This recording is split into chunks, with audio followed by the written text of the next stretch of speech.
Sputnik and the space race had an undeniable impact on the lives of individual American people. However, much of what is remembered today focuses only on the starkly positive impact Sputnik had that directly affect those recounting the results.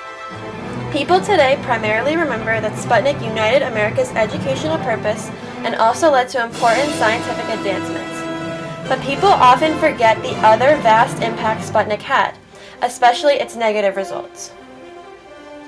According to NASA in 2007, Sputnik was described by saying that, quote, "History changed on October 4th, 1957, when the Soviet Union successfully launched Sputnik 1. The world's first artificial satellite was about the size of a beach ball, 22.8 inches in diameter, weighed only 183.9 pounds, and took about 98 minutes to orbit the Earth on its elliptical path.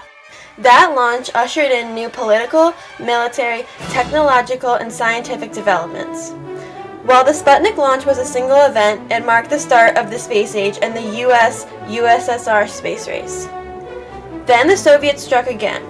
On November 3rd, Sputnik 2 was launched, carrying a much heavier payload, even a dog named Laika. It is clear that the launch of Sputnik surprised the American public, and many were worried that the Soviets had made a major scientific advancement before the US. However, it is not evident that there was a genuine panic among the American people at the time. In an article from Life magazine from 1957, the author expressed an opinion that, quote, "Sputnik's monopoly of outer space will be brief. The US moons that will challenge it are likely to be even more informative," end quote. Some Americans even took the launch lightheartedly. In another article from 1957, the author describes that, quote, "To calm customers' nerves, bartenders concocted Sputnik cocktails with vodka as the base," end quote. This research shows that the public saw that the Soviets had won the battle but was confident that the US would win the war. The launch of Sputnik did, however, cause several immediate changes to many facets of American society. Based on primary documents, it is clear that Sputnik affected America's space studies, military reality, political focus, and educational purpose. Within each of these realms, it has mainly served to unite the American people. The Life magazine article, "Common Sense in Sputnik," continues on to say, quote, "Sputnik should remind us of what we ourselves have proven many times from Lexington to Manhattan Project, that any great human accomplishment demands a concentration of will and a concentration of effort. This is true of the liberation of men and nations, from communism as it is of the conquest of space," end quote. But today, only fractions of Sputnik's impacts are remembered, and those that are remembered are commonly embellished. Take one reputable source, a study done in 2006 for the government of the United States, which analyzes Sputnik but solely highlights that it was, quote, "the immediate catalyst for the National Defense Education Act because it directly challenged the scientific, technological, and military prowess of the United States," end quote. The report continues on to say that the four titles of the act created, quote, "a general upward trend during the years that they were in force," end quote. It claims that the act helped, quote, "in the rate of high school, college, and graduate completion, in the level of student preparedness in science, mathematics, and modern languages, in the number of teachers, in the number of bachelor's and doctoral degrees awarded, and in the number of scholarly publications," end quote. The document also states that the, quote, "provisions also contributed to broad socio-economic changes in the United States because they enabled students from a wider range of income levels to attend and finish college," end quote. Considering all this, it is then important to think about what motivators or modern issues may be influencing the perspective of the authors of this report. At its conclusion, the document reads, quote, "Contemporary concerns about the patterns of post-secondary enrollment, student debt, and increasingly inadequate instructional equipment echo the concerns of nearly 50 years ago, concerns that led to the establishment of the NDEA. Experience with the NDEA suggests that comprehensive educational legislation can have a strong positive effect," end quote. This serves to show that perhaps what these historians are choosing to highlight are the aspects of Sputnik's impact that fall in line with what the public is concerned with today. It's also true that what individuals choose to recollect from the days of Sputnik are the ideas that are most connected to their lives today. When interviewed, a series of individuals connected to the field of education primarily discussed how Sputnik changed education and technology, the two areas that most directly influence their own personal lives today.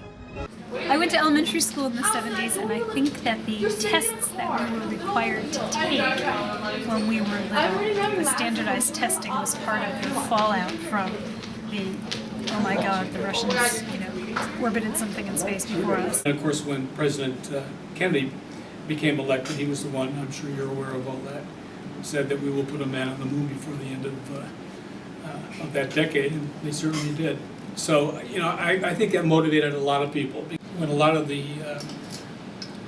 ships actually were able to get out of, the near orbit and be able to orbit around the Earth was extremely important. And I think it's great that we were energized to have some sort of national unifying project that we could all get excited about. That's a wonderful thing, all right? And I kind of wish that we had a similar sort of unity of purpose in today's environment. I feel like today the point of education has become a lot more individuated. Like, people basically value education so that they can get a good job, yada, yada, yada. But they don't value education as in, we're going to achieve this glorious mission, or we're going to, do something great with our lives. It's just, I need to make money. The push for science and math education was so strong. And one could argue that much of the success of the 1980s, 70s and 80s with space shuttles and such came from the push of the science and math in the 50s of those students through the 60s that then became engineers. I mean, the cell phone was invented in the late 60s. The call from President Kennedy for the moon launch produced so many different things. I'm sure the microwave technology came out of the space race. Okay, and now we have microwaves everywhere, right? And that, so you don't think of all the things that are associated with our efforts to get to the moon. I would imagine, just as any American during that time period would have felt, it was a crushing defeat in the race for technology. And Sputnik has really generated, I know that there were all the disciplines, academic disciplines, met in the late 1950s to come up with a plan to how to, they met in Woods Hole, Massachusetts, and they wanted to know how could they better students' education. And I think that education very much became an international debate, and even today we see the United States, there's reports that we're lagging behind other countries like Finland and South Korea and Singapore. And I think all of that stems from Sputnik because it made people realize in the United States, I think before that time, we just thought that we were better than everybody, and that became sort of the genesis of that. The standards movement, the Common Core, and the national standards even in the 80s, which began, all originated, I believe, from Sputnik.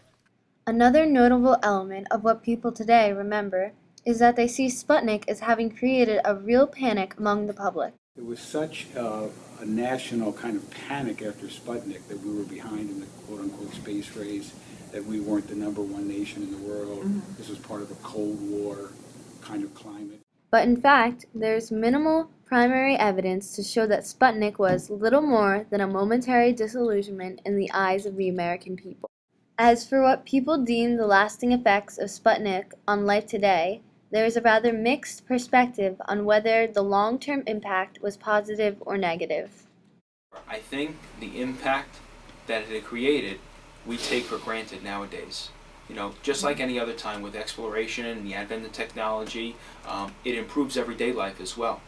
For instance, they say the lunar excursion module that landed on the moon and the computer in that was far less powerful than cell phones that we have in our pocket right today. But that wouldn't have been possible, our smartphones, even cellular phones, hadn't it been for those advances in technology. So to say that we haven't been impacted, I think would be false. I think we have. I think that if you look at what's happened to NASA, they've had some terrible events, that lost the lives of a lot of people. But I think that the enormous amount of additional money that's been spent is not the same as it was. I mean, they're certainly looking for more money to do more things. I'm a little disappointed in that. I think you can see today the amount of money that's generated has decreased. The influence is not there. You don't see it anymore. I think when you take on a task like trying to not only get into orbit the moon, and then get back to Earth, you're doing a lot of what if, and you're thinking outside the box, and you're creating new and inventive ways to solve problems. Our technology is increasing, our ability and desire to want to learn more is increasing. And I think it really is shown through the fact that we currently have a rover on Mars that we just sent up recently. And I think the most intriguing aspect of that is that the rover's name is Curiosity, because we're becoming a curious society again. And I think a lot of the, a lot of this sense of education as being important to the nation's success in some sort of global competition comes back to that Sputnik moment, sadly. I think we like to think of it as the spark of this wonderful, project where everyone got all gung-ho about putting a man on the moon or something. But really, it sparked a moment where education became some measure of how we were doing as a nation. Northern Highlands itself felt the direct impact of Sputnik. In fact, English teacher Mr. Emra remembers. I remember reading stories in the local newspapers about what they called this a space-age school. The most apparent impact on the school was the installation of the planetarium with the inception of the school in 1965. According to the very first issue of the Highlands Fling, the $26,000 cost was partially financed by the grant provided by the NDEA, or the National Defense Education Act. This act was passed in 1958 in a direct response to Sputnik. The article describes that this built-in planetarium became the first one of its kind in the state of New Jersey. This technology was so cutting edge at the time that the Fling had to define what a planetarium was for its readers. The planetarium fell into disrepair as years passed, and it became unusable and dangerous. The planetarium was on the brink of becoming retired and closed for good. Luckily, there was a push by the science department and other members of the school body to repair the dilapidated planetarium, as it was so unique and so useful. In 2009, the planetarium was given a new digital projector and was made to better fit the modern needs of Highlands. The new projector was able to project 3D images, and Highlands was the first public school in the country to feature this type of projector. The newly improved planetarium was headed by science teacher at the time, William Cobb. The whole project cost around $180,000 and was funded by the Board of Education, fundraisers held by the Science Department, and donations made. The planetarium was also freshly painted, underwent ceiling and seating repairs, and was also rewired to satisfy new safety codes. Today, the planetarium can hold up to 62 people and is used as a learning aid in many different classes, but especially in the astronomy class taught by Mr. Beatty. The planetarium continues to instill a desire to learn more about science and space in the students. The future looks bright also thanks to the planetarium, as many elementary and middle school students come to the planetarium on field trips. Its purpose lives on in these inquisitive youngsters and creates a new love in them to look to the skies. Those of earlier generations who lived through the advance of Sputnik and the space race are able to see noticeable changes in the school, as seen by an interview by Mr. Emra. I knew the first superintendent very well. He was the one who hired me. It was his vision, I believe, to have a planetarium. It was very rare in public schools, extremely rare. We may all take it as we're just used to it here, but it really is. It was a novel idea and is still a novel idea, I think.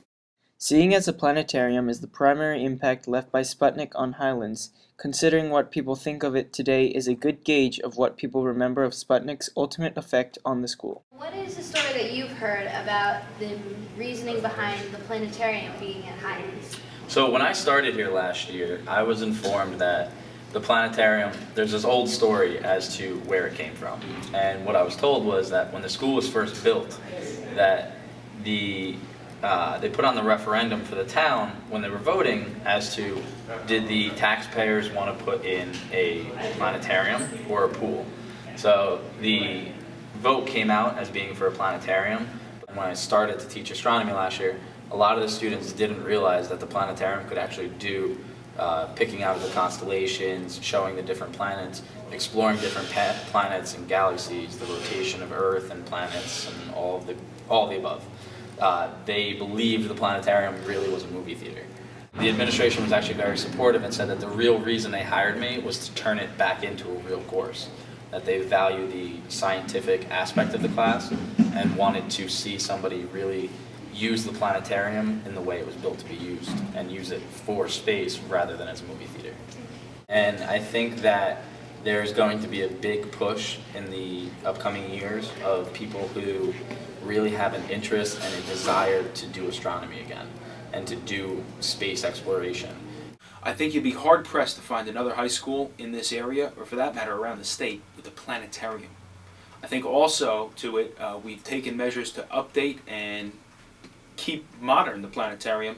I think the planetarium and resources like it can be a really good way to enhance the curriculum, to get students more interested in the subject matter and to really visualize and see things in a different way. But it's definitely underutilized, considering how massive it is and what opportunities it could be. Well, I would say the planetarium is underutilized today. Okay, it had been underutilized for a long time, and we thought about maybe converting it to a theater or something different. But because it was so unique and such a good historical part of Northern Highlands, we had an effort to renovate the planetarium. Those of the younger generation, however, are largely not aware of the impacts the launch of Sputnik had on Highlands today. Even fewer realize that Sputnik and the creation of the NDEA helped to fund and create the planetarium. Do you know the history of the planetarium and where it came from? No. No. No. Do you know what Sputnik is? No. Wasn't it like the missile Russia launched? No, sorry.